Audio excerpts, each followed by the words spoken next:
Ok. Ok, bom dia. Bom dia a todos. Muita satisfação estar aqui com vocês nessa manhã para discutirmos aqui um tema bastante simples, né? O contexto que foi proposto para nós é algo tranquilo, acho que em 5 minutos a gente liquida. Gestão, cultura e tecnologia, algo bastante tranquilo de discutirmos. A gente pretende, claro, com o debate que vamos fazer, enriquecer um pouquinho mais a observação desse contexto que é extremamente vasto, impactante, né?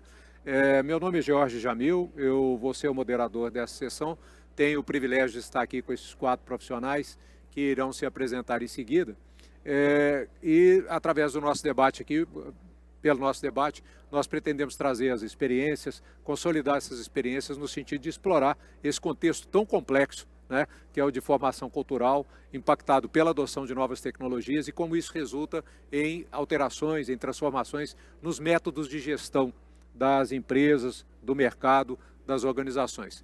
Eu pediria, começando aqui da ponta, eu pediria que cada um de vocês, num prazo aí curto, fizesse uma breve apresentação de vocês aqui para o nosso debate e depois começamos a fazer as arguições.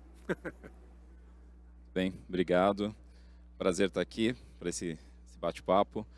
Meu nome é Marcos Cirelli, eu sou engenheiro de computação de formação, trabalho hoje na Porto Seguro como CIO, responsável pela área de tecnologia. Tenho uma experiência muito grande no mercado financeiro, trabalhei em grandes bancos, também tive a oportunidade de ser sócio de uma software house, então tecnologia sempre foi um viés importante aqui na minha carreira. E mais recentemente eu tenho me aprofundado muito nessa questão de gestão, né, particularmente a parte de gestão de pessoas e como a tecnologia interfere diretamente na vida das pessoas, que de alguma maneira tem muita relação com os serviços da Porto, né? A Porto tem como propósito trazer benefício e conveniência para os seus clientes. Olá, bom dia a todos. Primeiramente, obrigado pelo convite. Prazer estar aqui com vocês. Eu sou Ícaro Vilar, sou ribeirão pretano de Ipatinga, sou quase ribeirão pretano de Ipatinga, né? Moro em Ribeirão Preto há 15 anos, fui estudar e por lá fiquei.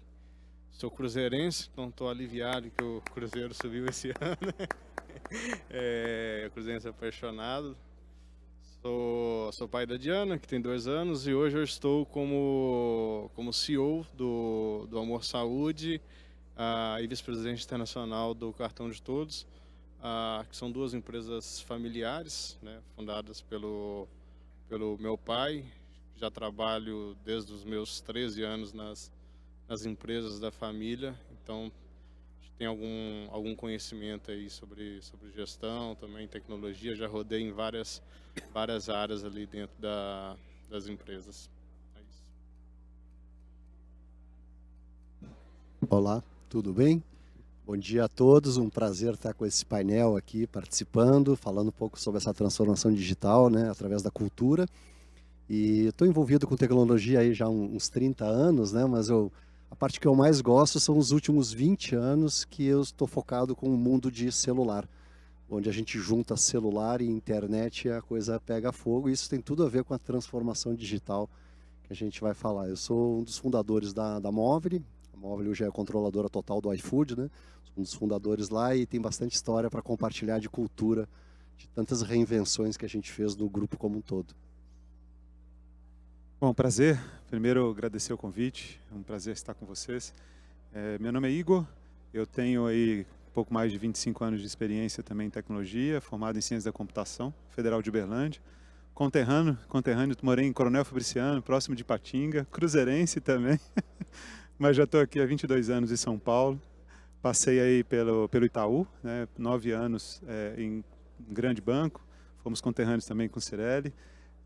Passei depois pela Livelo como CIO e agora há 13 meses na XP, provavelmente fazendo uma transição já.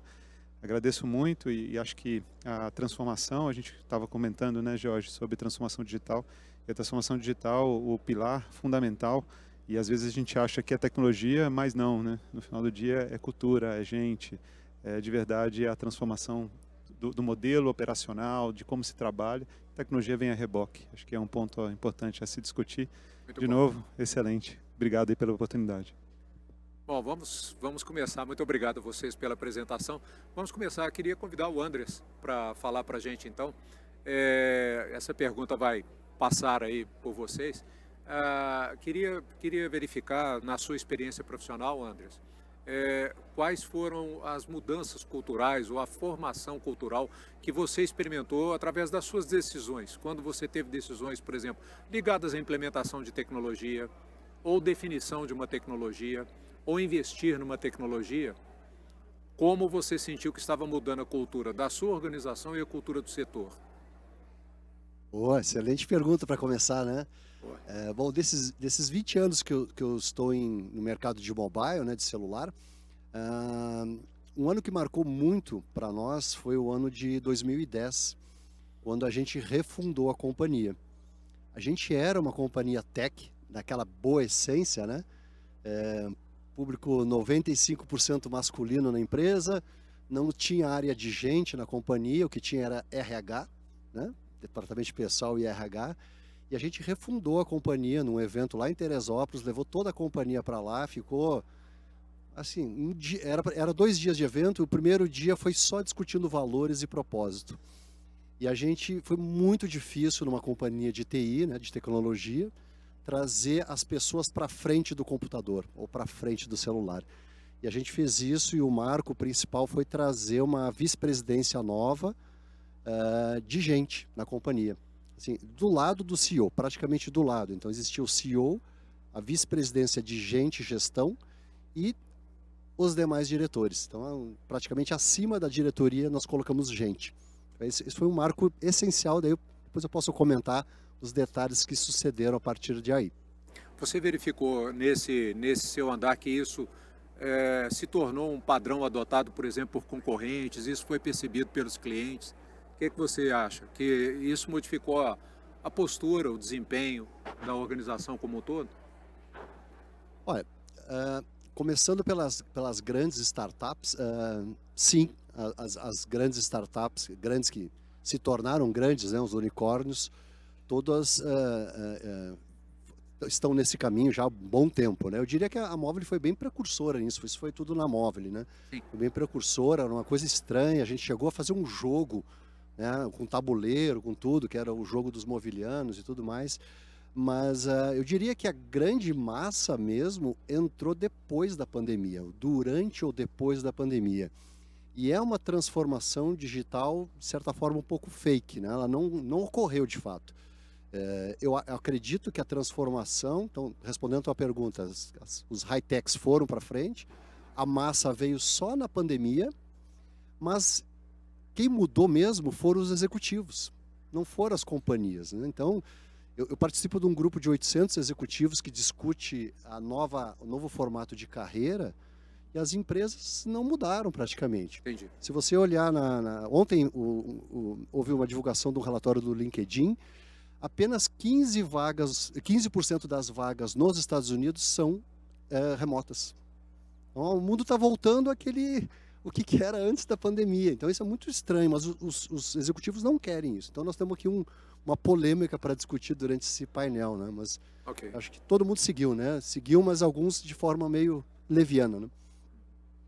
Vou aproveitar, vou trazer uma experiência um pouquinho diferente, convidar o Igor para falar para a gente a respeito da definição cultural que sua organização pode ter trazido para o setor. Como é que você percebe a mudança em termos de cultura? Depois vou querer ouvir os demais panelistas também. Perfeito. Acho que a grande escola que eu tive na minha vida, que formou os nossos valores, meus irmãos, foi o período em que meu pai esteve à frente do Sindicato do Metalúrgico de Ipatinga, né? E ele traz muito desse período para as nossas empresas, né? Então, quando a gente fala em cultura, está muito enraizado no cartão de todos, no amor saúde, o coletivismo, o amor ao próximo, atender a necessidade do outro como missão final e não o lucro como missão final. Então, esses são alguns dos valores que estão bem bem enraizados nas nossas empresas e que de certa forma compõem a nossa cultura, né? Nos últimos anos a gente tem caminhado um pouco mais com um olhar no foco no cliente, né?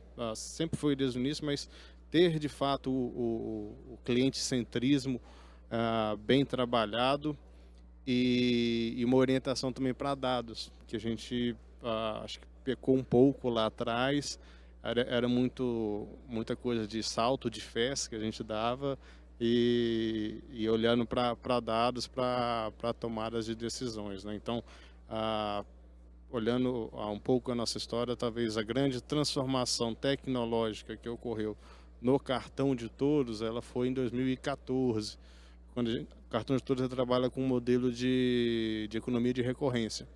A gente sempre foi muito ancorado nas cobranças de conta de luz, nas cobranças via conta de luz.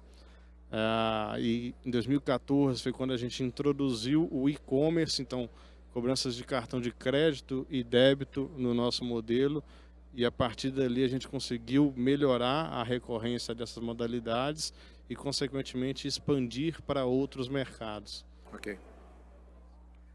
Então, eu acho interessante na sua fala, só fazendo uma ligeira intervenção aqui, eu acho interessante na sua fala, porque vocês trazem da cultura essa questão do coletivismo, do social, você traz alguns valores que hoje muitas organizações novas estão procurando gerar, né, para ter digamos assim, um balanço social dentro da sua ação, né? A organização foi toda montada em cima de performance, em cima de indicadores, em cima de uma matriz bem de mercado, né? E busca aí com os estudos de ESG, às vezes, né, trazer alguma coisa de governança, de imagem da empresa, de reputação e assim por diante, não é? Me parece que esses valores vieram no berço, né? Isso a gente aprendeu literalmente em casa, né? Então, com meu pai à frente do sindicato dos metalúrgicos, a gente passamos por algumas situações, né? Então a gente viu a importância de se ter um líder que pensa sobretudo no coletivo.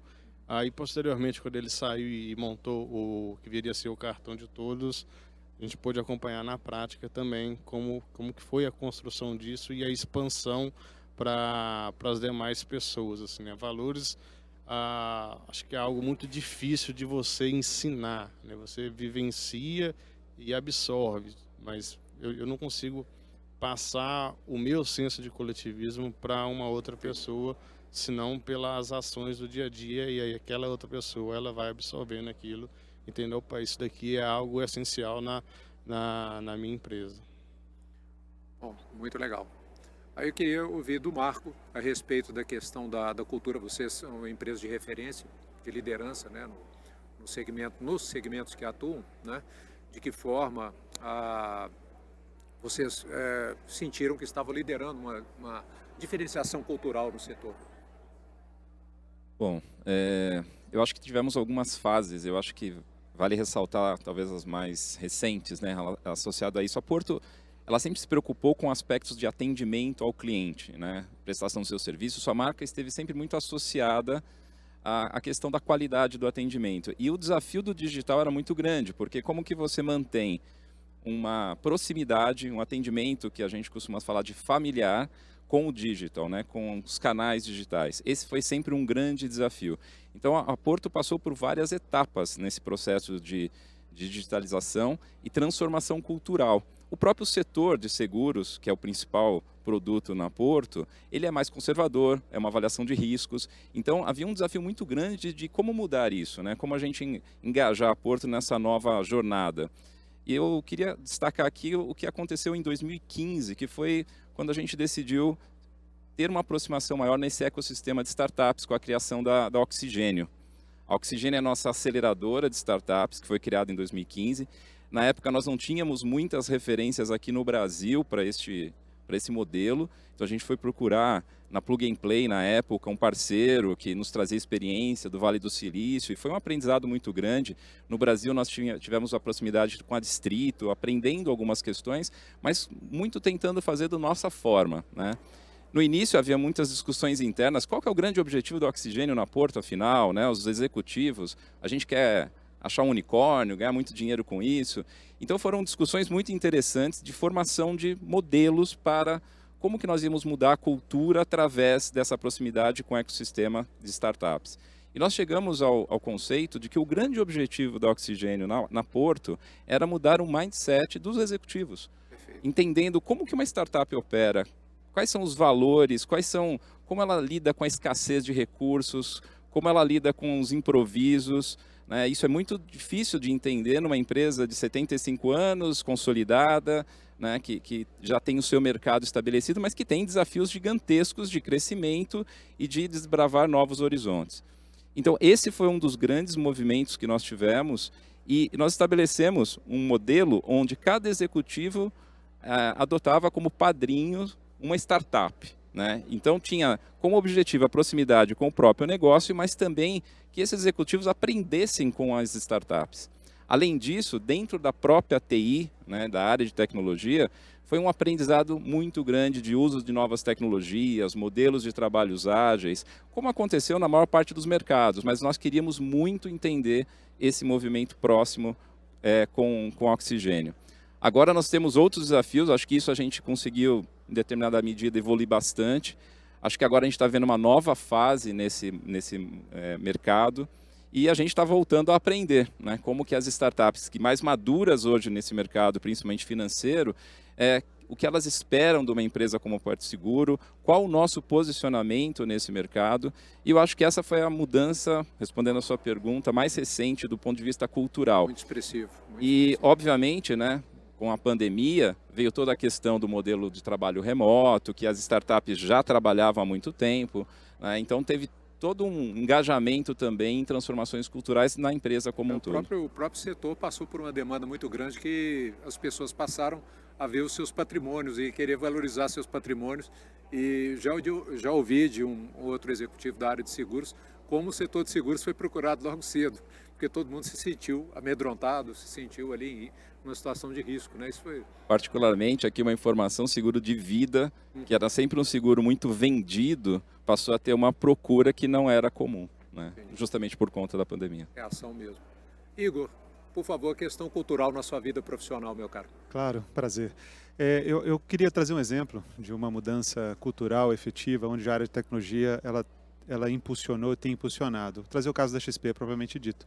Não sei se vocês conhecem, mas o CTO da XP se chama Mafra, Thiago Mafra.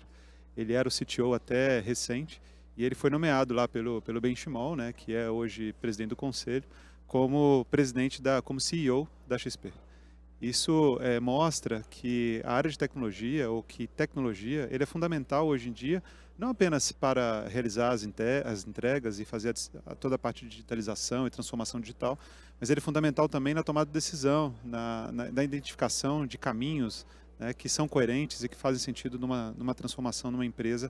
E às vezes a gente está tão acostumado aí com as fintechs, né, e com as grandes empresas nativas digitais, que isso nasce meio que junto, né, a área de transformação, junto com tecnologia, junto com as decisões de produto, nascem juntas, mas a gente tem milhares de outras empresas que ainda não conseguiram experimentar essa mudança efetiva, que é o time de tecnologia participando das decisões, participando da construção dos produtos, o time de tecnologia sentado ali nas cadeiras de tomada de decisão. Tá? E para isso, eu acho que o fator humano, o fator da relação, o fator cultural é fundamental.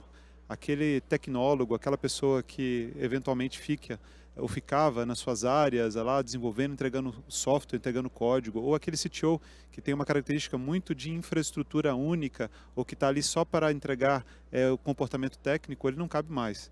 Eu acho que se busca profissionais hoje mais amplos, que conheçam bem do negócio onde eles atuam, que conheçam bem do modelo de negócio, conheçam bem de modelos organizacionais, que conheçam também bastante aí do dia a dia das transformações, que conheçam de gente, que trabalhem bem a questão da cultura. Eu acho que são profissionais hoje mais completos e fundamentais para as transformações que precisam ser feitas. E eu sempre ressalto, a transformação não é técnica. Na verdade, ela é um instrumento usado na transformação, mas tudo parte através de uma vontade genuína, cultural, de uma transformação efetiva dos produtos e serviços. E tecnologia vem aí a reboque. E eu tenho experiências também no meu passado recente, onde a agenda de tecnologia era puramente tecnologia, tá? Muitas vezes não entendida, porque no final do dia você trocava o A pelo B e o B parecia exatamente igual ao A.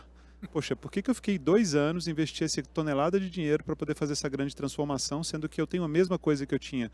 Então, essa agenda de tecnologia pura, orçamento de tecnologia puro, é uma área que é distante do dia a dia, ela não roda mais, não funciona mais. É o que eu acredito. Essa mudança, essa transformação efetiva, ela envolve todos, não só por uma questão puramente aí de cultura, mas, obviamente, como viabilizadora da transformação dessas empresas.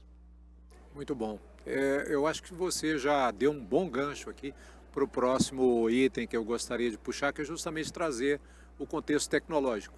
Eu procurei dizer um pouquinho aqui, puxar de vocês aqui um pouquinho a conversa sobre cultura e agora falar sobre tecnologia, né? Eu queria verificar com vocês, da sua experiência, quais que foram o que vocês consideram em termos de recursos tecnológicos, a implementação tecnológica que tenha sido o seu cartão de visitas, que tenha sido o seu motivo que é o motivo de orgulho da sua empresa, o motivo de vantagem competitiva, de exposição, demonstração, de argumentação ao mercado, qual a tecnologia que faz esse encaminhamento para o mercado. E, adicionalmente, para a gente não ficar só na beleza, quais que foram os riscos que foram enfrentados na adoção dessa tecnologia, tanto internamente quanto externamente. Ícaro, você podia falar para a gente, iniciar com a sua experiência, por favor? Claro. Bom, no Cartão de Todos a gente está passando por esse processo, né? O Cartão de Todos ele é voltado para o público C e D, classe C e D. Então a gente sempre foi muito analógico em todos os nossos processos. E um dos planos que a gente tem para 2023 e que o Vitor até comentou na abertura dele é o papel zero, né, pro ano que vem. Isso envolve desde da eliminação do contrato físico mesmo, que é algo até meio surreal, mas que existe, para o vendedor ele conseguir enviar através do dispositivo móvel dele para o cliente o aceite e o cliente fazer o pagamento, a contratação através do dispositivo dele e posteriormente ele entrar na wallet para ver quanto que ele tem ali de saldo de cashback, quais que são os parceiros disponíveis para utilização. Quando a gente olha para o lado do Amor Saúde, nas clínicas, também, né, a gente tinha no nosso cronograma, nossa esteira assim, de desenvolvimento, a utilização do prontuário eletrônico, a telemedicina, prescrição eletrônica, e tudo isso foi um pouco antecipado em função da pandemia, né? Não tem sido um trabalho fácil, tá? Então a gente tem enfrentado algumas resistências. Prontuário eletrônico, acho que foi superado, meio que o que a Paula falou, meio top goela abaixo, assim, para a moçada, não tem jeito, vai ter que ser prontuário eletrônico, né? Mas se eu olho o prontuário em si, eu sei que ele não está completo, tem alguma coisa ali que está faltando nele, né? A anamnese, a hipótese diagnóstica, a prescrição dos exames e medicamentos que deveriam fazer parte de um prontuário eletrônico. Se eu olho a prescrição de exames, está em torno de 53% nas nossas operações. De medicamentos está pior, está 35%. Então, tudo isso deveria fazer parte daqueles 98% do prontuário eletrônico, né? Então, a gente tem algumas dificuldades ainda de implantação. Se eu olho pelo lado do cliente, essa dificuldade ela é um pouco maior, né? Eu acho que tem um aspecto cultural envolvido nisso, que os clientes, acho que eles sempre foram muito orientados a procurarem postos, unidades de atendimento para efetuarem as consultas, né? Então, se eu olho hoje o meu canal de agendamento, eu tenho 16% dos clientes que fazem agendamento via aplicativo, né, do Cartão de Todos ou do Amor Saúde. Tem 2% que fazem pelo site e o restante todo vem de telefonia. Então ainda é analógico, né? O meu cliente ainda é analógico, a ponto de algumas clínicas gerarem aqueles imãzinhos de geladeira para lembrar o cliente qual que é o telefone da clínica. Então, a gente teve alguns avanços, mas temos muitas dificuldades também ao longo desses nossos processos. Assim. Obrigado pela descrição. Ouviu o Marco, então, com a experiência de vocês com relação a tecnologias aí que são o carro-chefe e os riscos, problemas na implantação, por favor. Bom, eu acho que nós não temos uma tecnologia carro-chefe, eu acho que é um conjunto de tecnologias que, como eu falei na minha apresentação, leva um pouco ao que a Porto tenta levar de maneira mais eficaz para o cliente, que é a conveniência. E quando a gente fala de Porto, a gente mudou a marca recentemente, né? Sempre foi Porto Seguros, agora a gente está se intitulando Porto porque são verticais de negócio bem distintas, né? Existe Porto Bank, Porto Serviços, Porto Saúde, e a tecnologia aqui foi muito importante, habilitadora no processo de integração desses serviços para trazer justamente a conveniência. E a Porto sempre procurou trazer essa conexão de seguros com serviços, foi uma das primeiras seguradoras a fazer isso no Brasil, né? Oferecendo serviços residencial, por exemplo, num seguro automóvel, cartão de crédito como meio de pagamento para seguros e serviços. Então a tecnologia, eu acho que esse é um dos grandes diferenciais da Porto nesse mercado, é a conexão entre todos esses serviços. É habilitadora para você poder gerar conveniência integrada. Então hoje nós temos, por exemplo, a Connect Car como parte também dos nossos serviços. Então o cliente pode utilizar um serviço de Connect Car, debitando no cartão e ganhando benefício para um desconto no seguro. Então, isso é habilitado por uma série de tecnologias que vão fazendo todas essas integrações e promovendo isso para o cliente. Eu acho que os desafios são que a gente olha agora muito mais por uma rede de parceiros, uma estrutura extremamente integrada, porque a gente durante muito tempo falou, né, em todas as indústrias, e não foi diferente no mercado segurador financeiro, de digitalização, de ganhar eficiência com tecnologia, de transformando os seus processos internos de ganho de eficiência. Agora, o jogo é muito mais de integração, de como você se estabelece numa plataforma, ou o que posição você tem nesse jogo das plataformas, e, portanto, o grande desafio está associado a isso, né? Está associado à segurança de informação, como que você vai tratar dados dos clientes nessa integração mais ampla, e principalmente quando você muda essa cultura de conexão, né? Então, estar preparado para você estabelecer parcerias de forma rápida, eficiente, eficaz e que faça sentido para todo esse ecossistema, eu acho que é um dos grandes desafios. Okay. Né? E nem sempre a gente se vê preparado para isso, mas o que nós tentamos fazer é justamente sempre ter esse olhar um pouco adiante, um farol um pouco mais alto para poder se antecipar em relação a isso. Então, tanto criando estruturas técnicas capazes de responder a isso, mas também fomentando os nossos parceiros a estarem prontos a isso, porque a gente sabe que nós não vamos ter todos os pedaços desse ecossistema. Então nós precisamos de parceiros muito fortes, e é isso que a gente busca fazer. Mas eu acho que esse é um dos grandes aspectos da Porto em relação ao uso da tecnologia. Perfeito. Andreas, queria ouvir sua opinião, então, sua experiência sobre tecnologia, o foco tecnológico aí. O que você considera que é o seu carro-chefe, a sua experiência líder, e os problemas, os impactos na adoção dessa tecnologia. Bom, vamos lá então. Quando a gente foca na tecnologia, né, eu gostaria de pegar um dos alicerces da disseminação da cultura através da tecnologia, que é a comunicação, as tecnologias de comunicação. Então, já respondendo a tua pergunta, eu sou apaixonado por telecom, eu vim dessa área, né? Montei as primeiras redes de SMS aqui no país, o SMS da Rede Globo, nós que montamos lá para o Big Brother, depois da Visa, para trazer o público, né, e começar a comunicar, né, digitalizar a interatividade na televisão, digitalizar os sistemas de antifraude do sistema financeiro através de SMS. E essas foram a primeira onda, né, de usar a comunicação tecnológica, né, para disseminar aquela automação das empresas. A segunda onda foram os multimídias messaging, né? E aí a gente entrou com código de barra para fazer check-in da TAM na época, isso já faz uns 15 anos atrás. Foi uma grande vitória. Depois tem uma terceira onda com a chegada do 3G, o telecom vai criando como se fosse o alicerce da comunicação, né?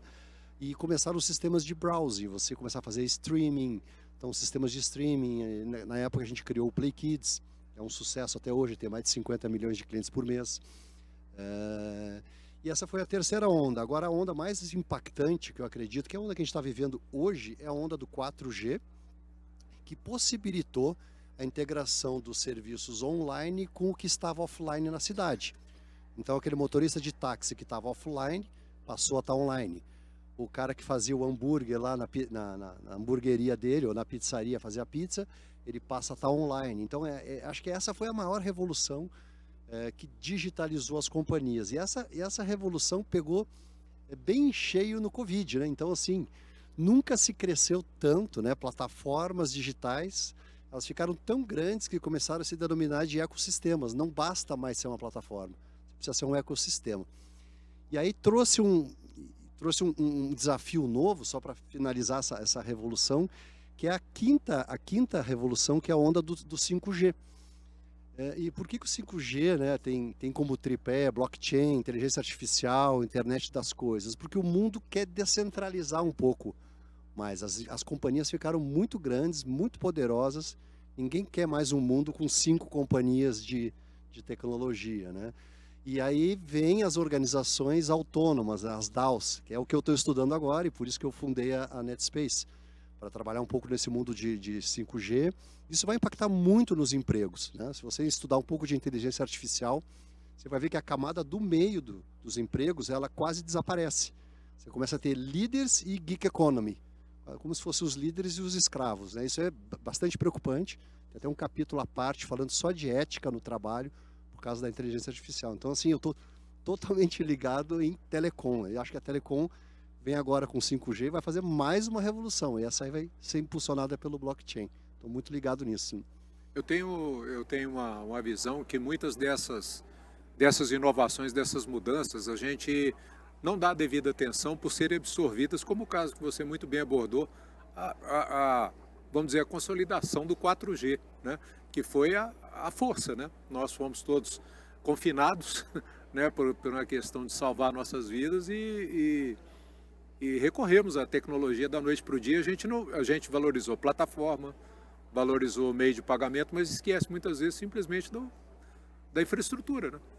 Da infraestrutura, que se a infra não estivesse lá de maneira confiável. Sim, então, assim, ficou, como você falou, ficou onipresente, né, os serviços de online e offline ligados e as pessoas em casa. Isso tem a ver com a primeira fala que eu falei aqui sobre a questão dos executivos estarem mais prontos para essa transformação que ocorreu no Covid do que as empresas. As empresas ainda não fizeram reset. As empresas ainda não entregaram os seus escritórios. Não que vão entregar todos, mas assim, os escritórios estão do mesmo tamanho. Isso não vai ficar assim, né? As empresas gostariam muito que os profissionais voltassem para os offices. Olha o caso da Apple nos Estados Unidos, né? Chamando todo mundo de volta, a Tesla também. Os funcionários executivos não querem mais voltar. Então, agora a gente tem essa quinta onda aí que vai ser bem interessante, né? Onde os executivos já mudaram, né? Eles não querem mais um salário único, eles querem disseminar o salário deles como se fosse um investimento na XP, né? Você não coloca tudo num fundo, né? Por que eu vou colocar meu salário numa empresa só? São coisas que os executivos estão falando, né? Eu quero ter minha empresa e quero mais 3, 4 projetos. E as companhias precisam acompanhar isso, que elas não acompanharam ainda, né? O desenho. Ouviu o Igor, então, sobre a questão da tecnologia e os riscos e impactos associados. Perfeito. Eu acho que a tecnologia, hoje, ela se comoditizou bastante, né? Ela está disponível para todos. Então, quando você fala dos principais elementos de transformação dentro do contexto tecnológico, a gente falou de telecom, está disponível, a questão de infraestrutura básica, desde cloud e uso efetivamente da infraestrutura como SaaS, como PaaS ou como IaaS. Você tem a questão da construção dos aplicativos, ou desse ecossistema de aplicativos dentro seja ele web, seja em dispositivos móveis, né, que é o mais comum hoje em dia. Então, se comoditizou. Acho que a grande sacada, pelo menos é o que eu vejo nas empresas onde eu trabalho, onde eu trabalhei, a XP é um caso, aonde é a relevância daquilo que você faz. Então, se você tem um cliente hoje de investimento, como é que eu trago outros valores que a tecnologia possibilita e viabiliza através de outros produtos e serviços que tornam esse ecossistema ainda mais valoroso. Então, um caso real, né, da XP que é muito conhecido de mercado, que é o caso do cartão. Era uma necessidade para que os clientes de investimento pudessem agregar valor, trazer valor através do investback, através de outros elementos ali de pagamento, e muito rápido com esse ecossistema, trazendo um pouco de elementos externos, soluções externas, soluções internas, a capacidade de transformação, a capacidade de execução, trazendo serviços novos e trazendo relevância dentro do contexto. Acho que o grande elemento aí de transformação, por isso que a tecnologia se comoditizou e ela está disponível para todo mundo, é a capacidade que as empresas têm de se tornar cada vez mais relevantes no ecossistema das pessoas que usam seus produtos e serviços. Acho que se você perde esse fator da relevância, agregando outros fatores, né? O Ícaro colocou, o próprio Porto colocou, como é que você consegue trazer cada vez mais relevância? Então, se eu estou aqui, eu vou trazer o meu seguro, se eu estou aqui, eu vou trazer também o meu pagamento, se eu estou aqui, por que não? E você começa com seus porquês, né? E isso vem agregando valor e trazendo outros benefícios. Acho que o elemento tecnologia vem muito para agregar valor e tornar relevante o papel dessa empresa dentro do contexto dos clientes dela, atendendo melhor, trazendo um processo de pré-vendas melhor, um pós-venda melhor, um processo de jornada mais fluida dentro desse contexto e principalmente, né, que a pessoa consiga usufruir dos produtos e serviços de uma maneira ampla, não apenas naquilo que ela nasceu, mas de uma maneira mais substancial dentro do contexto vivido dessas pessoas. Acho que as empresas que têm se destacado no uso de tecnologia que conseguem ver essa jornada e se tornar relevante para o seu cliente. Pois não, muito obrigado. Vocês, em geral, o Andrés foi mais enfático e acho que o Igor também falou um pouquinho, mas a gente está à cata de um novo profissional, né? A gente precisa da formação de um novo profissional. Eu queria finalizar o nosso painel aqui passando uma questão para vocês com relação ao que vocês acham de habilidades com relação a só isso, tecnologia, gestão e cultura. O que vocês acham que tem que vir de adicional na embalagem, adicional no pacote da formação? Marco, por favor. Eu acho que como foi comentado aqui, né, esse profissional hoje em dia não pode ser... Ele tem que ser ambidestro, ou talvez até com mais habilidades ainda do que ambidestro. Eu acho que eu destacaria a questão da comunicação. E principalmente quando você fala do aspecto de tecnologia, ainda a tecnologia acaba sendo um tema muito técnico, muito específico em alguns setores. E eu acho que o grande diferencial vai ser saber se comunicar adequadamente para o seu público, tanto interno quanto externo, do que está sendo feito, qual o objetivo. O engajamento vai se dar muito por essa comunicação através dos propósitos, valores, afinal, o que ele está entregando para a sociedade. Acho que os profissionais que efetivamente não souberem se comunicar efetivamente não vão conseguir, por mais habilidades específicas que você possa ter. E essa comunicação ela se dá em vários aspectos, né? Não é só apenas a comunicação que nós estamos tendo aqui, de um bate-papo, mas é comunicação através da sua forma de se posicionar numa rede social, de você se engajar no seu âmbito familiar, né? Como é que você tolera as diferenças. Eu acho que isso tudo vai dar um diferencial, porque eu acho que é isso que a nova geração espera, é poder se posicionar, aprender, se desenvolver, mas num ambiente que possa promover isso, né? Eu não consigo imaginar, principalmente quando a gente fala dos modelos de trabalho híbridos, onde você não vai ter o contato pessoal. Se você não tiver uma liderança, principalmente, que saiba se comunicar, que consiga levar a sua mensagem de maneira eficaz, eu acho que você acaba atendendo a uma necessidade muito específica, mas não é o profissional que a gente vai precisar. Então, destacaria essa competência de comunicação. Por favor. Boa. Para não chover no molhado, eu vou tentar puxar algo diferente, porque eu ia falar quase que a mesma coisa que o Marcos falou, né? Acho que até no painel anterior a gente teve, eu não lembro qual dos participantes falou sobre a importância do profissional multitarefas, né? Então, que sabe um pouquinho de tudo, né? Eu sou meio que assim, eu sou um curioso por natureza, então eu gosto de aprender um pouquinho de cada coisa, Algumas eu domino mais do que outras, obviamente, né? Então eu sempre gostei dessa questão de saber fazer várias coisas ao mesmo tempo. Acho que a comunicação ela é de extrema importância para tudo que a gente vai fazer, né? Como o Marcos bem colocou, internamente para o nosso público interno e externamente para o externo. Então, conseguir falar exatamente o porquê daquilo dali.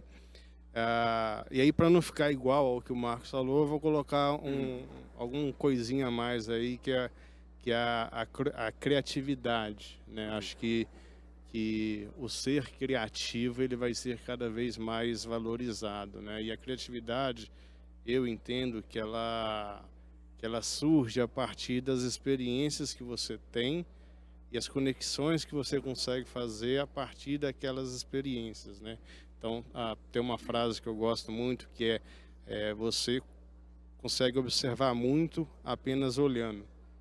E o ato de olhar e observar te proporciona essa capacidade de aprender e lá na frente conseguir fazer conexões e aí trazer essas conexões para o seu dia a dia e a partir dali colocar algumas inovações seja na sua rotina pessoal ou na rotina empresarial.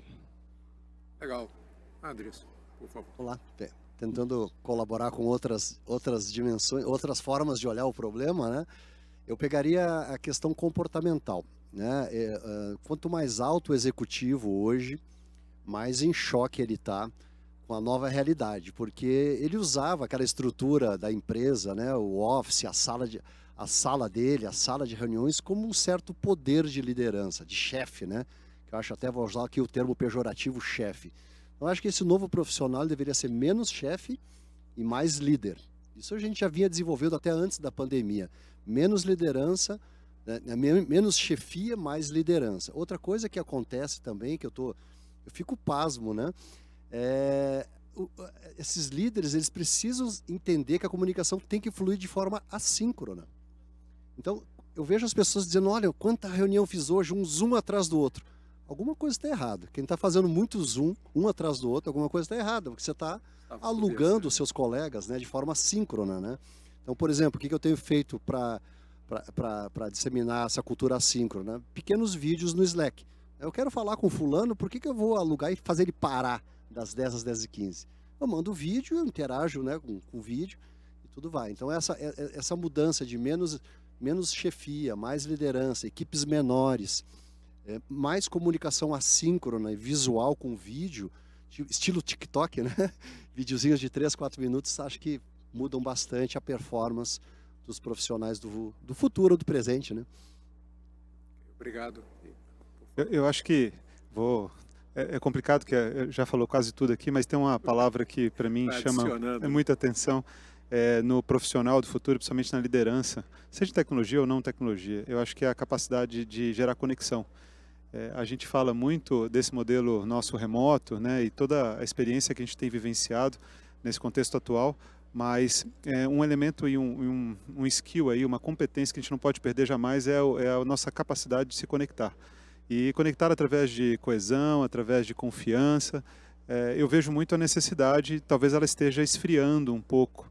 E o modelo remoto não é um problema, pelo contrário, é uma solução para várias coisas, mas a gente não pode jamais deixar de nos conectar, deixar de gerar essa capacidade de coesão, gerar essa capacidade de efetivamente gerar confiança naquilo que a gente faz. Porque senão, sem confiança, sem coesão, provavelmente você não consegue entregar, você não consegue ter relações de longo prazo, você não consegue ter de verdade uma capacidade efetiva de transformação.